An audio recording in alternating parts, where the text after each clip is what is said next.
Нярайд хэрэглэх зүйлс. Төрсний дараа төрхөөс өмнө нярайд хэрэгцээ зүйлийг заавал бэлдсэн байх шаардлагатай. За үүнээр хүүхдийн даавуу жирэх хүрэлцгүүц хэмжээгээр за үлгий бэлдэн цаг агаарын байдал тохируулж бэлдэн. Хэрвээ хүүхдийн үлрэл байх юм бол хүмүүн даавуу үлгийчүүдийг арай зузаатар үлгий хөнгөн байх хүүхдээ гадаа авч явах хэрэгэлтэйгээр хүнжил хүүхдийн зорилтын хүнжил үлгий бэлдэн.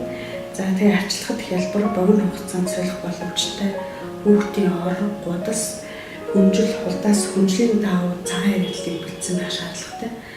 За дөрөвдүгээрт нь бол хүүхдийн тусгайлсан усанд оруулах зорилтын төмпөн, алчуу хумсны хайж, нярайн зорилтын савнуудыг бэлдсэн байх шаардлагатай. За хувцас хүүхдэд зориулсан олон төрлийн байна. За нэраа хүүхд хоногт 4-өөс доошгүй ээлжих хувцас бэлдэнэ. За гадуур ба дотуур цамц, нимгэн малгай, нимгэн өмд, оймс зэрэг мөн гадуур гадаа харахад үүсэх дулаан хувцас малгай бодох зэрэг бэлдсэн байх хэрэгтэй.